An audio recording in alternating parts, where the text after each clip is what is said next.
جو زندگی بھر گناہوں میں ڈوبا ہوا ہے، گناہوں کے معاملات انجام دے رہا ہے، جہنم اور اس کے درمیان ایک بارش کا فاصلہ بچا ہوا ہے، تقدیر کا لکھا ہوا نوشتہ غالب آتا ہے اور وہ ہدایت پاتا ہے اللہ رب العالمین کی جانب سے اور نیکیوں کو انجام دینا سٹارٹ کر دیتا ہے، یہاں تک کہ جنت میں داخل کر دیا جاتا ہے۔ سوچے کتنی خطرناک بات ہے، ایک انسان زندگی گزارے اچھے کاموں کے ساتھ اور ایمان موت سے پہلے کیا ہو جائے، ایمان سے منکر ہو جائے تو معاملہ جہنم کا ہوگا، اور ایک انسان زندگی گزارے گناہوں کے ساتھ لیکن موت سے پہلے اس کو توفیق مل جائے، ہدایت مل جائے اور وہ نیکیوں کے معاملات کو انجام دے دے، ایمان کو انجام دے دے، اللہ اس کو جنت عطا فرما دے گا۔ اس کا مطلب یہ نہیں ہے کہ انسان کے ساتھ ظلم کیا گیا، بلکہ اس کو بتایا گیا کہ اگر تو نیکیاں کرتا ہے تو یہ مت سمجھ کہ یہ نیکیاں میری جانب سے ہے، یہ سمجھ کہ اس کی توفیق اللہ نے دی۔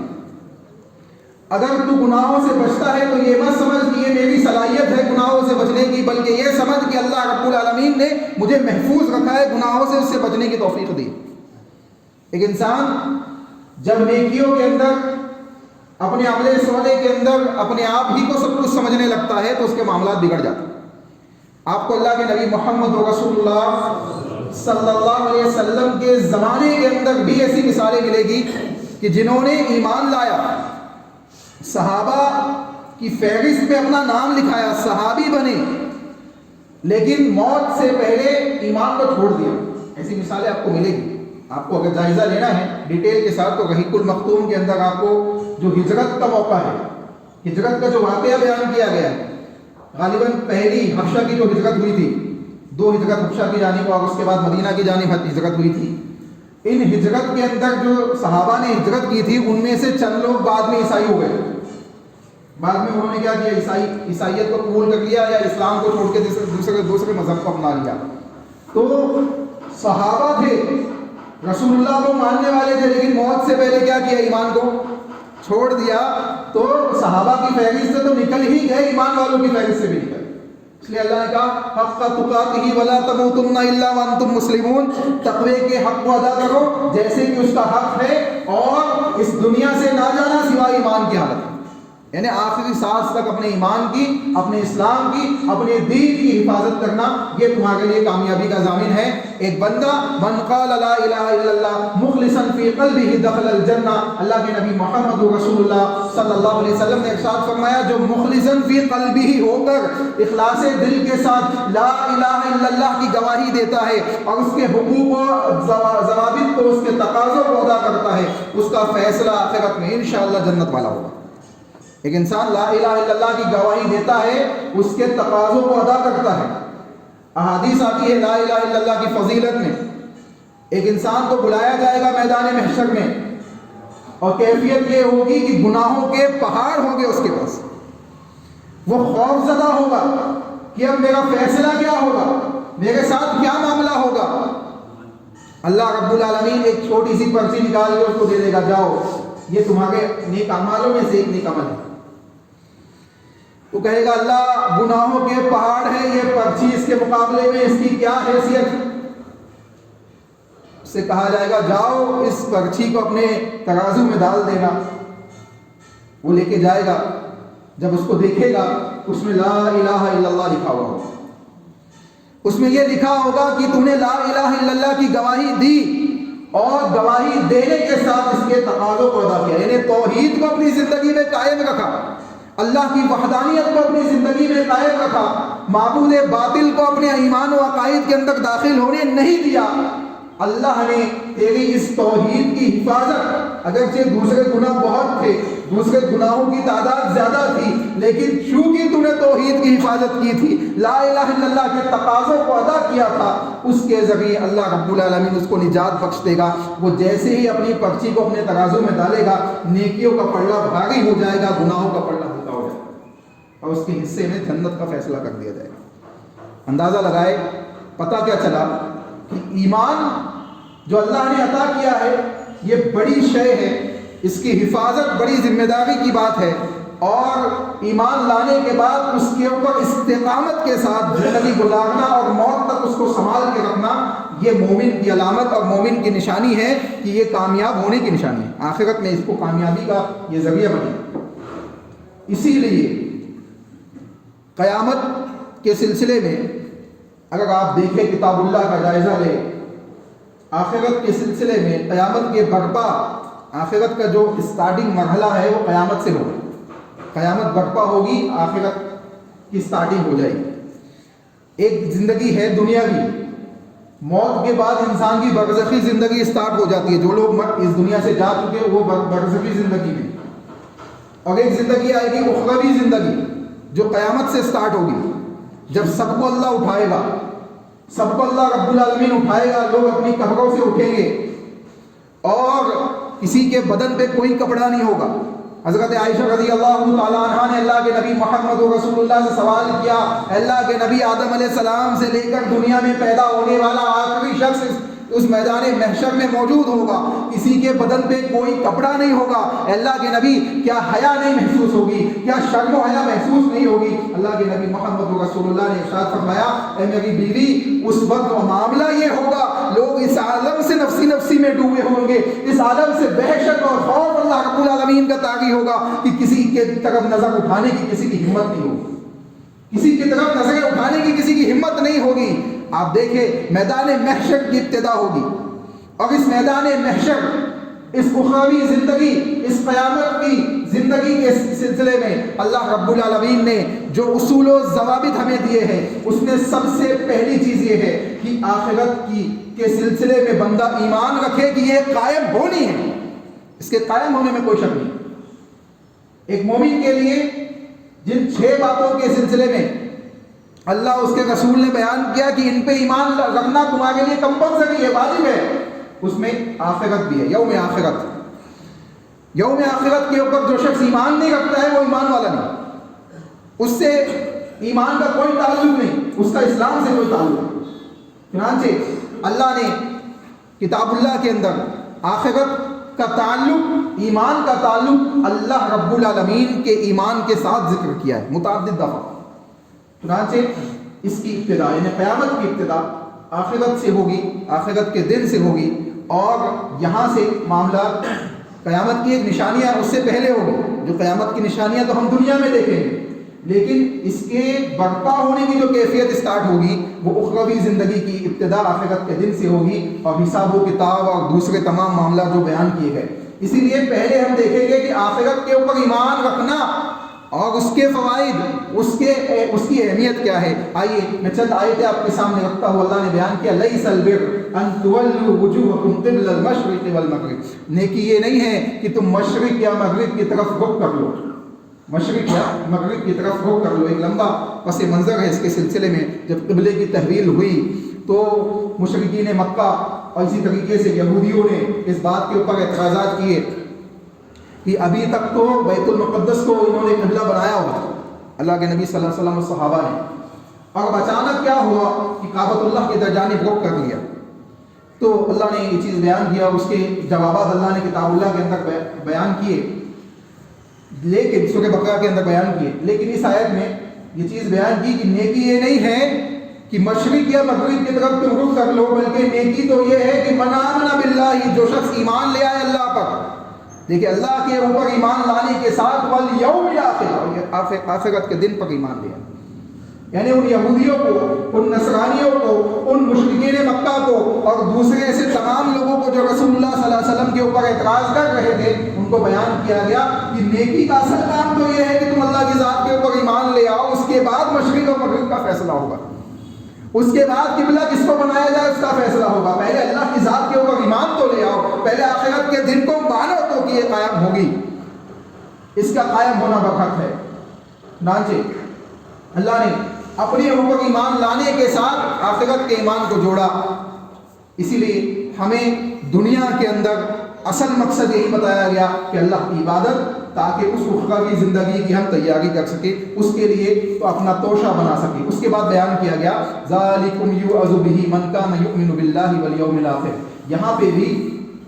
ایمان کو اللہ رب العالمین کے ایمان کے ساتھ آخرت کے ایمان کو جوڑا گیا، کہا ذالکم یوعظ بہ، یہ نصیحت ہے ان لوگوں کے لیے، من کان یؤمن باللہ والیوم الاخر، جو اللہ پر اور یوم آخرت پر ایمان لاتے ہیں، ومن یتق اللہ یجعل لہ مخرجا، جو اللہ سے ڈرے گا اللہ اس کے لیے راستے بنا دے گا، جو اللہ کا خوف اختیار کرے گا، اللہ کے تقوی کو اپنائے گا، اللہ اس کے لیے مختلف راستے نکال دے گا، دنیا و آخرت کے اندر اس کے لیے آسانیاں پیدا کر دے گا، اس کے لیے راستے کھول دے گا، اس کے لیے مختلف راہیں بنا دے گا۔ مطلب یہ ہے کہ چاہے رزق کا معاملہ ہو، چاہے دنیاوی مصیبت اور تکالیف کا معاملہ ہو، چاہے فتنوں کے زمانے کا معاملہ ہو، اگر بندہ اللہ کے تقوی کے ساتھ زندگی گزارنے والا ہے تو راستے اس کے لیے آسانی کے نکلتے چلے جائیں گے، اور یہ نکالنے والی ذات اللہ کی۔ چنانچہ معلوم پڑا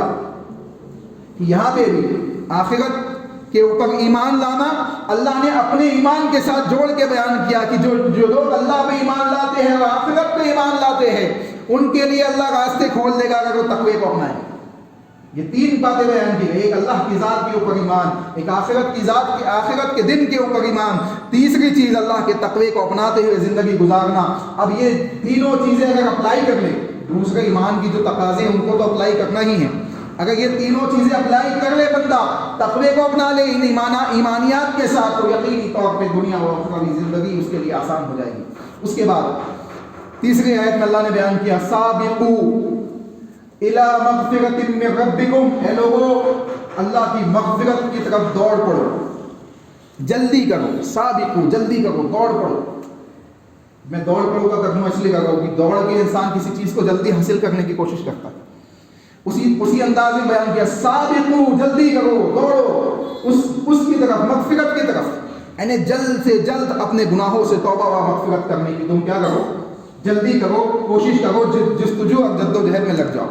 من ربکم، اپنے رب سے مغفرت کرو، وجنۃ ارضھا کارض السماء والارض، اور اس جنت کی طرف دوڑ پڑو، اس جنت کی طرف جلدی کرو جو جس کا عرض، جس کی چوڑائی آسمان و زمین کی خلا کے برابر۔ اس کی چوڑائی کا اندازہ یہ ہے کہ آسمان و زمین کی جو خلا ہے اس کی چوڑائی اللہ رب العالمین نے اس انداز سے بیان کی ہے۔ چنانچہ آگے بیان کیا، ذالک فضل اللہ یؤتیہ من یشاء، یہ اللہ کا فضل ہے۔ اس کے بعد ایک اور وعدہ بھی کیا گیا، اعدت للذین آمنوا، اللہ وعدہ کرتا ہے جو لوگ ایمان لائے ان سے، باللہ اللہ کی ذات کے اوپر جنہوں نے ایمان رکھا، ورسولہ اس کے رسول کے اوپر جنہوں نے ایمان رکھا، ذالک فضل اللہ یؤتیہ من یشاء، یہ اللہ کا فضل ہے، اللہ جسے چاہتا ہے عطا کر دیتا۔ پتہ چلا کہ ایمان اللہ کا کیا ہے، فضل ہے، ہر ایک کو اللہ اس کی توفیق نہیں دیتا۔ آپ کو توفیق دی ہے تو آپ خوش نصیب ہے، مجھے توفیق دی ہے تو میں خوش نصیب ہوں کہ اللہ نے ان تمام انسانوں میں سے ہمیں منتخب کیا کہ ہم اللہ کے اوپر ایمان رکھنے والے بنے، اللہ کے رسول محمد رسول اللہ کی شریعت کو ماننے والے بنے، آخرت کے دن کو تسلیم کرنے والے بنے کہ یہ قائم ہوگی اور حساب و کتاب کا دن قائم ہوگا، اگر جنت و جہنم کا فیصلہ ہوگا، دنیا کے اندر عدل و انصاف نہیں ہوا تو کوئی مسئلہ نہیں آخرت میں ہوگا۔ اس ایمان کے ساتھ بندہ زندگی گزار لے، زندگی آسان ہو جاتی ہے۔ اس کو معلوم ہے کہ اگر دنیا میں کوئی اس پہ ظلم کرنے والا ہے تو آخرت میں اللہ رب العالمین ہے جو اس ظلم کا حساب اس کو دلانے والا ہے۔ وہ مطمئن رہتا ہے کہ آخرت کا دن تو قائم ہوگا ہی، اگر دنیا میں انصاف نہیں بھی ملا تو آخرت میں مل جائے گا۔ یہ ایمان اس کے دل کا سکون ہے، یہ ایمان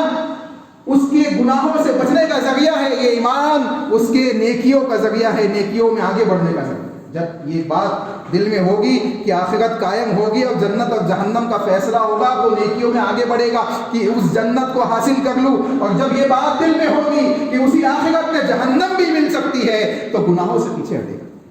تو گناہوں سے پیچھے ہٹے گا اور اپنے آپ کو محفوظ رکھے گا۔ چنانچہ اللہ نے کہا یہ اللہ کا فضل ہے، اللہ ہر کسی کو یہ فضل عطا نہیں کرتا، جس کو چاہتا ہے عطا کرتا ہے۔ اس کے بعد بیان کیا گیا، یوم نقول لجہنم، اس دن پوچھا جائے گا، جس دن پوچھا جائے گا، جس دن ہم پوچھیں گے، اللہ نے کہا یوم نقول لجہنم، ہم جہنم سے پوچھیں گے، اللہ اکبر، جہنم سے پوچھا جائے گا، حل امتلاتی وتقول حل من مزید، جہنم سے پوچھا جائے گا، اے جہنم کیا تو مکمل ہو چکی ہے، کیا تو بھر چکی ہے، اللہ اکبر، اللہ پوچھے گا جہنم سے، اور جہنم کہے گی حل من مزید، اے اللہ کیا کوئی اور بھی باقی ہے جو تیرا نافرمان ہے، جو جس نے تیرے اوپر ایمان نہ لایا ہو، گناہوں اور معصیت کے ساتھ زندگی گزاری ہو، اے اللہ حل من مزید، کیا کوئی اور بھی ہے؟ اللہ اکبر. حدیث میں آتا ہے، لمبی حدیث ہے، کہ جہنم سے پوچھا جائے گا. اور جہنم کے سلسلے میں یہ کیفیت بھی اللہ کے نبی محمد رسول اللہ صلی اللہ علیہ وسلم نے بیان کی کہ جہنم کی شدت اس انداز سے ہے کہ جہنم نے اللہ سے سوال کیا کہ اے اللہ، مجھے سال کے اندر کچھ ایام یا کچھ مہینوں کے اندر مجھے سانس لینے اور چھوڑنے کی اجازت ہے. وجہ کیا ہے کہ میری گرمی کی شدت سے میں اپنے ہی اعضاؤں کو، یعنی جو حصے ہیں اس کو جلا گئی ہوں. اتنی شدید یعنی جہنم کی آگ ہے. سے کہا جائے گا حل من مزید، وہ کہے گی کہ اللہ کوئی اور بھی ہے جس کو داخل کرنا ہے جہنم کے اندر. ان تمام آیتوں سے بات معلوم پڑتی ہے کہ آخرت کا دن قائم ہو کے رہے گا، اور اس سے پہلے قیامت کی نشانیاں ظاہر ہوگی، قیامت کے اثرات ظاہر ہوگے، قیامت کے معاملات ظاہر ہوگے، جو دنیا کے اندر لوگوں کو بتائیں گے کہ جو باتیں محمد رسول اللہ صلی اللہ علیہ وسلم نے 1450 سال پہلے آج سے بیان کی ہے، وہ باتیں مذاق نہیں تھی، وہ باتیں کہانی یا افسانے نہیں تھے، وہ قصے نہیں تھے، وہ حقیقت تھی. آج لوگوں کے اندر بڑے ہی افسوس کی بات ہے، آج معاشرے کے اندر دیکھیں، دوسروں کو ہم نہ کہیں بلکہ خود اپنا محاسبہ کریں، ایمان والے اپنا محاسبہ کریں. ہمیں معلوم پڑتا ہے کہ قیامت کی ایسی ایسی نشانیاں جو صحابہ سے متعدد حدیث سے ثابت ہیں ان کے منکر. دجال جس کو اللہ کے نبی نے سب سے بڑا فتنہ بیان کیا کائنات کا، جس کے سلسلے میں بیان کیا گیا کہ اگر اس سے محفوظ رہنا چاہتے ہو تو سورۃ الکہف کی ابتدائی 10 آیتوں کی تلاوت کیا کرو. اور سورۃ الکہف کی پوری سورت کو تلاوت کرنا بھی رسول اللہ صلی اللہ علیہ وسلم کی سنت اور صحابہ کی سنت میں سے شامل ہے کہ جمعہ کے دن وہ پڑھتے. اور اس کے سلسلے میں فضیلت آئی ہے کہ اگر ایک انسان جمعہ کے دن سورۃ الکہف کی تلاوت کرتا ہے تو اللہ رب العالمین ایک روشنی اس کو عطا کرتا ہے جو اس کے اور کعبۃ اللہ کے درمیان ہوتی ہے، جو ایک ہفتے تک اس کے ساتھ ہوتی ہے، ایک جمعہ سے دوسرے جمعہ کے درمیان. اور یہ دجال صرف دجال کے فتنے سے محفوظ ہونے کا ذریعہ ہے. اگر سورۃ الکہف کی تلاوت کرنے والا شخص جو مسلسل ہر جمعہ کو سورۃ الکہف کی تلاوت کرتا ہے، دجال اس کی زندگی میں ظاہر ہو جائے تو دجال کے فتنوں کا اس کے اوپر کوئی اثر نہیں ہوگا، اللہ اس کو محفوظ کر لے گا. اس سے کتنی عظیم بات، جو چیزیں اللہ کے نبی نے اوتھینٹک حدیثوں میں بیان کی. حضرت تمیم داری رضی اللہ تعالیٰ عنہ نے اپنی آنکھوں سے دجال کو دیکھا، ان کا واقعہ انہوں نے بیان کیا. صحیح مسلم کی حدیث ہے. انشاءاللہ وہ تمام باتیں علامت قیامت کے اندر ہم سنیں گے. لیکن آج افسوس یہ ہے کہ ان سب باتوں کو ہم افسانہ کہتے ہیں، اس کو ہم کہانی کہتے ہیں، اس کو ہم قصے کہتے ہیں، اس کو ہم نے اپنی تعویلات کے اندر تعویل کر دیا ہے. یہ افسوس کی بات ہے. ہمیں چاہیے کہ محاسبہ کریں ایمان کا. کیوں؟ کیونکہ اگر ایسی اوتھینٹک چیزوں کے ہم منکر بنیں گے تو ہمارے ایمان کا خطرہ ہو جائے، ایمان بگڑ جائے گا. اور ایمانی معاملات جب بگڑیں گے تو اخروی زندگی بھی بگڑے گی، آخرت کے معاملات بھی بگڑیں گے. اور دنیا کے اندر انسان کی کیفیت وہی ہوگی کہ ابھی زندگی گزاری ہے نیکیوں کے ساتھ اور موت سے پہلے ایمانیات سے منکر ہو گیا ہے اور فیصلہ جہنم کا ہو گیا ہے، جیسے کہ حدیث ہم نے اسٹارٹنگ میں سنی. اللہ سے دعا ہے کہ اللہ ہمیں صحیح معنوں میں ان باتوں کو سمجھنے کی توفیق عطا فرمائے. علامت قیامت کے بیان کرنے کا مقصد یہ ہے کہ جو جن چیزوں کے سلسلے میں رسول اللہ صلی اللہ علیہ وسلم نے بیان کیا ہے کہ یہ چیزیں قائم ہوگی، قیامت کی یہ علامتیں ہیں، وہ یقینی طور پہ ہونی ہیں، وہ ہونی ہے. لیکن بیان کرنے کا اور سننے اور سنانے کا مقصد یہ ہوتا ہے کہ ہم اپنے ایمان اور اپنے معاملات اور اپنے اعمال ایسے بنائیں کہ ہم ان فتنوں سے، ان نشانیوں سے اپنے آپ کو بچا لیں. کیوں؟ کیونکہ وہ اچھی چیز نہیں، اچھی چیز نہیں ہے. اللہ ہمیں محفوظ فرمائے. اللہ رب العالمین سے دعا ہے کہ اللہ ہمیں ایمان و عمل کی حفاظت کرنے کی توفیق عطا فرمائے، اپنے عمل صالح کے اندر مزید جستجو کرنے کی توفیق عطا فرمائے، گناہوں سے توبہ و استغفار کرنے کی توفیق عطا فرمائے. اللہ ہم سے جو گناہ سرزد ہوئے سے معاف فرما. اللہ میدان محشر میں جب لوگ جمع ہوں گے اور نفسی کا عالم ہوگا، اللہ اپنی رحمت میں ڈھانپ کر ہمیں جنت الفردوس میں جگہ عطا فرما. اللہ سیدھے ہاتھ والوں میں ہمیں شامل فرما. اللہ بنا حساب و کتاب جنت میں جانے والوں میں ہمیں شامل فرما. اللہ حوض کوثر سے جام پانے والوں میں ہمیں شامل فرما. اے اللہ ہم گنہگار ہیں، خطا کار ہیں، لیکن اللہ تیرے ہی عبادت کرتے ہیں، تیرے علاوہ کسی دوسرے کے سامنے نہیں جھکتے، کسی دوسرے سے دعائیں نہیں مانگتے. اے اللہ تجھ تیری ہی عبادت کرتے ہیں اور تیرے نبی محمد رسول اللہ صلی اللہ علیہ وسلم کی اطاعت کے مطابق کرتے ہیں. اے اللہ ہم تجھ سے سوال کرتے ہیں کہ تو ہمیں جنت میں اعلیٰ مقامات میں جگہ عطا فرما. جہنم کی آگ سے ہم تمام کی حفاظت فرما. جہنم کی آگ سے ہم تمام کی حفاظت فرما. جہنم کی آگ سے ہم تمام کی حفاظت فرما. اے اے اللہ عرش کے نیچے ہمیں جگہ عطا فرما، اے اللہ عرش کے نیچے ہمیں جگہ عطا فرما، اے اللہ ہم گنہگار ہیں، خطا کار ہیں، اے اللہ جب پل صراط سے گزرنے کا مسئلہ پیدا ہو تو ہمیں آسانی کے ساتھ گزار دے، ہمیں آسانی کے ساتھ گزار دے، اے اللہ ہم گنہگار ہیں، خطا کار ہے، اے اللہ تو اپنی رحمت میں ڈھانپ کر ہمیں جنت میں داخل فرما، اے اللہ ہم تجھ سے دعا کرتے ہیں کہ ہم جو دنیا میں موجود ہے اے اللہ ہمیں نیکیوں کی توفیق عطا فرما، ہمیں عمل صالح کی توفیق عطا فرما، گناہوں سے رجوع کرنے کی، توبہ و استغفار کرنے کی توفیق عطا فرما، اے اللہ جو لوگ جا چکے ہیں اس دنیا سے، اے اللہ جن کا انتقال ہو چکا ہے، جن کی موت ہو چکی ہے، اے اللہ ان کے لیے بھی ہم دعا کرتے ہیں کہ اللہ ان کی قبروں کو جنت کا باغ بنا، اے اللہ ان کے لیے جنت کی کھڑکیوں کو کھول دے، اے اللہ ان کو عذاب قبر سے محفوظ فرما، اے اللہ ان کے برزخی زندگی کے معاملات کو آسان فرما، اے اللہ ان کے لیے جنت کے معاملات کو آسان فرما، اے اللہ ان کو جنت الفردوس میں اعلیٰ مقامات عطا فرما، اے اللہ ان سے جو گناہ سرزد ہوئے ہیں اس کو معاف فرما، اے اللہ ہم گنہگار ہیں، خطا کار ہیں، اے اللہ لیکن تیرے ہی بندے ہیں، تیری رحمت وسیع ہے، ہمارے گناہوں سے زیادہ وسیع تیری رحمت ہے، یا اللہ تو ارحم الراحمین ہے، اے اللہ تو اپنے رحم و کرم سے، اپنی رحیم اور رحمان والی صفات سے ہم گنہگاروں کو معاف فرما، اے اللہ ہم گنہگاروں کو معاف فرما، اے اللہ جو وبائیں جو فتنے ہمارے معاشرے کے اندر پھیلے ہوئے ہیں اے اللہ ان سے ہماری حفاظت فرما، اے اللہ ہماری مسجدوں کی حفاظت فرما، اے اللہ ہم اس مسجدوں سے بلند ہونے والے میناروں کی حفاظت فرما، اے اللہ اس مسجدوں سے بلند ہونے والی نداؤں کی حفاظت فرما، اے اللہ کتاب و سنت کی نداؤں کی حفاظت فرما، اے اللہ یہ مسجد جو تیرا گھر ہے اے اللہ ہم تجھ سے دعا کرتے ہیں کہ اس کو قائم کرنے کے سلسلے میں، اس کو آباد کرنے کے سلسلے میں اور اس کے تمام معاملات کے سلسلے میں جو ہم جستجو کر رہے ہیں اس کو قبول فرما اور اس میں ہماری مدد فرما، اس کے سلسلے میں ہمیں توفیق عطا فرما، اور اس میں جو نیکیاں ہم نے انجام دی ہے اے اللہ اس کو قبول فرما، اے اللہ اگر تو قبول نہیں فرمائے گا تو ہماری نیکیاں کسی کام کی نہیں ہوگی، اے اللہ ہماری نیکیوں کو تو قبول فرما، ہم جو بھی ٹوٹے پھوٹے انداز میں عبادات کو بجا لاتے ہیں اے اللہ اس کو قبول فرما، اے اللہ ہم سے جو غلطیاں سرزد ہوئی سے معاف فرما، اے اللہ ان مسجدوں کو قائم کرنے والوں کو دنیا و آخرت میں کامیابی عطا فرما، اے اللہ ان کو آباد کرنے والوں کو دنیا و آخرت میں کامیابی عطا فرما، اے اللہ ان میں خدمات کو انجام دینے والوں کو دنیا و آخرت میں کامیابی عطا فرما، اے اللہ یہ تیرا گھر ہے زمین پر، اے اللہ ہمارا ایمان ایسا نہیں، ہمارے اعمال ایسے نہیں کہ ہم اس کی حفاظت کر سکے، اے اللہ تو اپنی قدرت کاملہ سے ان مسجدوں کی حفاظت فرما، اے اللہ تو اپنی قدرت کاملہ سے ان مسجدوں کی حفاظت فرما اور ہمیں اپنی ایمان کے اندر اضافہ کرنے کی توفیق عطا فرما، آمین۔ ربنا تقبل منا انك انت السميع العليم وتب علينا انك انت التواب الرحيم برحمتك يا ارحم الراحمين۔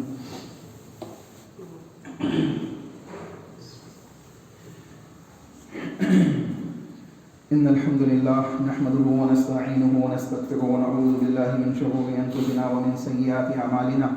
من يهده الله فلا مضل له ومن يضلل فلا هادي له، واشهد ان لا اله الا الله وحده لا شريك له، واشهد ان محمدا عبده ورسوله، اما بعد فاعوذ بالله من الشيطان الرجيم، بسم الله الرحمن الرحيم، ان الله وملائكته يصلون على النبي يا ايها الذين امنوا صلوا عليه وسلموا تسليما، اللهم صل على محمد وعلى ال محمد كما صليت على ابراهيم وعلى ال ابراهيم انك حميد مجيد، اللهم بارك على محمد وعلى ال محمد كما باركت على ابراهيم وعلى ال ابراهيم انك حميد مجيد، عباد الله رحمكم الله، ان الله يأمر بالعدل والاحسان وايتاء ذي القربى وينهى عن الفحشاء والمنكر والبغي يعظكم لعلكم تذكرون، قوموا الى الصلاة۔